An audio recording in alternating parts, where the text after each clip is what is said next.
In our series about the history, culture, and challenges of the ancient Near East, this section focuses on Egypt. Historical overview. The early dynastic period, circa 3150 to 2686 BC, begins with the founding of Egypt as a state from the two countries of Upper and Lower Egypt by King Menes. Whether this is a myth or whether Menes really existed is unclear, but this beginning has always been regarded as ideal.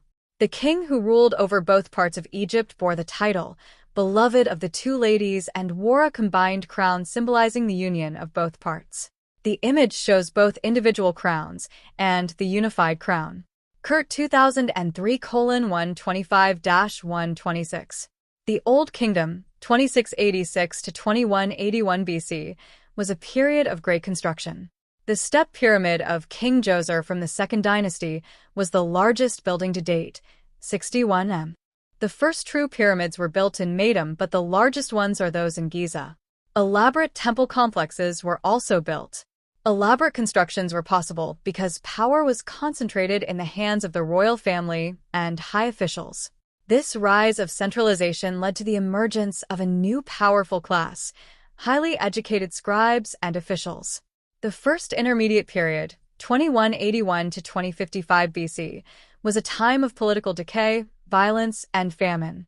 However, stability gradually returned over time, and toward the end, King Mentuhotep II reunited the two countries and founded the Middle Kingdom.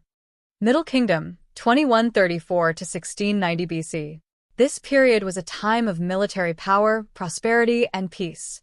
However, it also produced important literature such as the Teaching for Merakher and the first woman on the throne, Sebenefru. During the Second Intermediate Period, 1674 to 1549 BC, Western Asian invaders, the Hyksos, weakened the country and took over the throne. However, they also brought with them technical innovations in the fields of agriculture, crafts, and military technology. Ahmose first finally drove the Hyksos out again, united the two countries, and founded the New Kingdom. The New Kingdom, 1549 to 1069 BC, is probably the best-known era of ancient Egypt, as it produced famous people, buildings, and circumstances. For example, Hatshepsut, who was the real power behind her husband Thutmose II, and later behind her son Thutmose III. Apart from Ramses the Great, no one produced as many magnificent buildings as she did.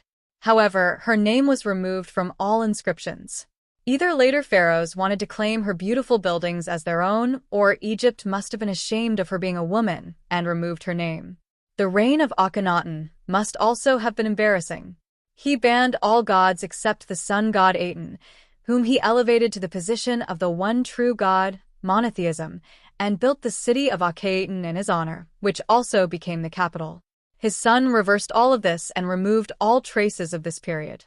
We only know about it because archaeologists found the smashed buildings of Akhenaten being used as filler in other buildings. Akhenaten's son achieved fame because his tomb was one of the few royal tombs that was not plundered and was excavated in all its splendor. Tutankhamun, see image. Under Ramses II, the Great, Egypt experienced a long period of prosperity. Countless magnificent buildings were constructed, and Ramses II made a peace treaty with Assyria as protection against the Hittites. The Third Intermediate Period, 1069 to 653 BC, began with rival groups before Libyan rulers controlled Egypt for 200 years. This period was followed by a dynasty of Nubian pharaohs who ruled Egypt.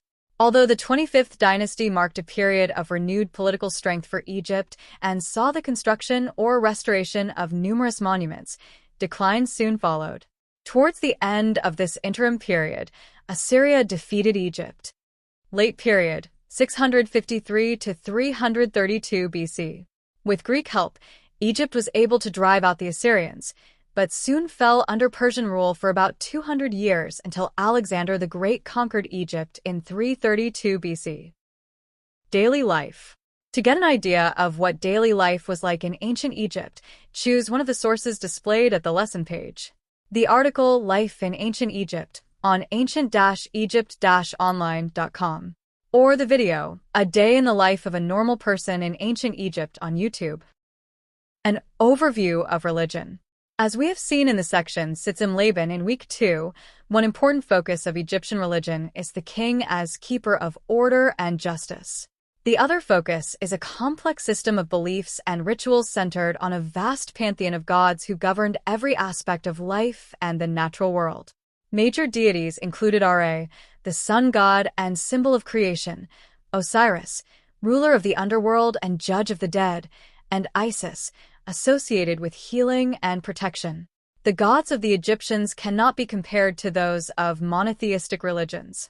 From demons to chief deities, all were referred to by the same term. None of them were omnipotent or omniscient. The more closely they were associated with a specific sphere of responsibility, e.g., eroticism, the Nile, or women, the more limited their power was. The principal gods were also credited with participating in creation. In addition to their primary forms, many gods also took the form of various animals. A central feature of Egyptian religion was its focus on the afterlife.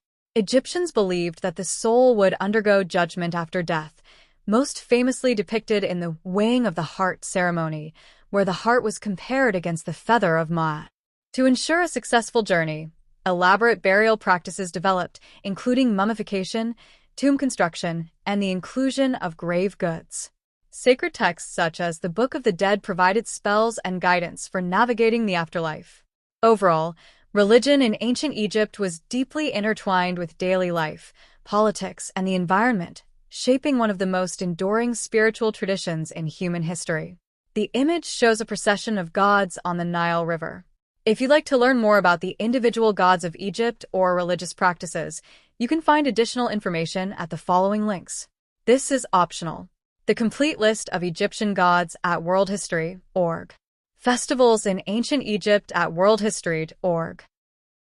Values.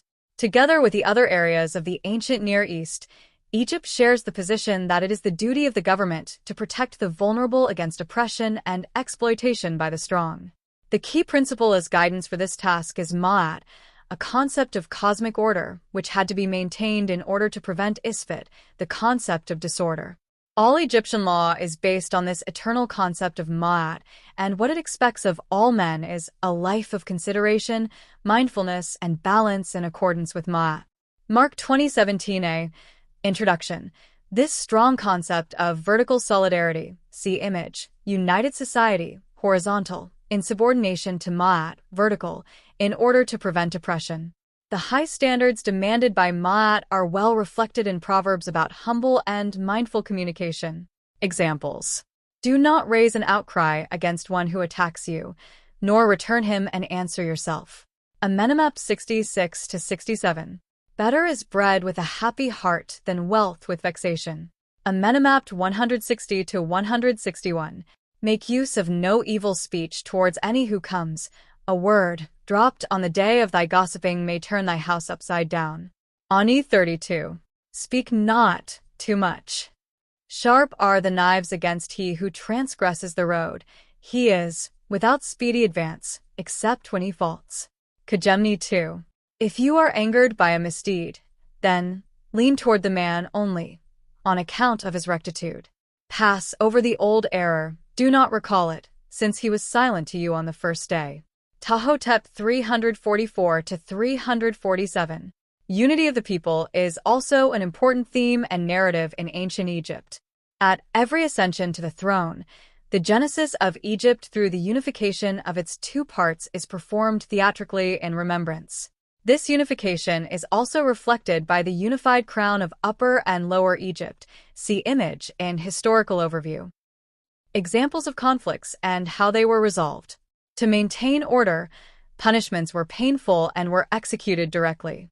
The concept of Ma'at seems to be the reason why Mark states that ancient Egyptians seem to have been law-abiding citizens throughout most of the culture's history, but even in that culture, conflicts and disputes arose. Mark 2017a. Administration of law. Even the king, as sustainer of Ma'at, was not immune against infringing it. It is reported that Ramses III held fast to a building project which couldn't be financed, failed to pay the workers, and thus failed to maintain Ma'at. The workers saw themselves forced to resort to a means never deployed before, a strike, in order to mirror his breach of Ma'at and remind him of his obligations. This intense means led to a resolution of this conflict, and the workers were paid. Mark 2017b. The Eloquent Peasant and Decline. Several interpersonal conflicts and means to complain or solve them are reported. In case of marital infidelity, the innocent party had the choice to prosecute or to forgive. Even though they didn't solve conflicts, quitclaim deed documents for the losing party or the temple oath of being innocent helped to manage conflicts. Letters are preserved in which a third party was asked to assist as mediator in a conflict. In cases where innocent persons didn't receive justice, they often wrote letters to their gods as a last source of hope. This seems to have happened quite often in reality, as also the enduring poverty gap shows. DePau 2017:96, 97. Mark 2017a. Crime and Punishment. Warburton 2005:173. For managing or resolving international conflicts, treaties were a common means to ally against common enemies. Treaties between Ramses II and the Hittite states are known in which both sides emphasize good relations, mutuality of interest and protection of that interest, and that war could only be the last resort. Muga 2021, Conflicts and Resolutions from the Ancient Near East.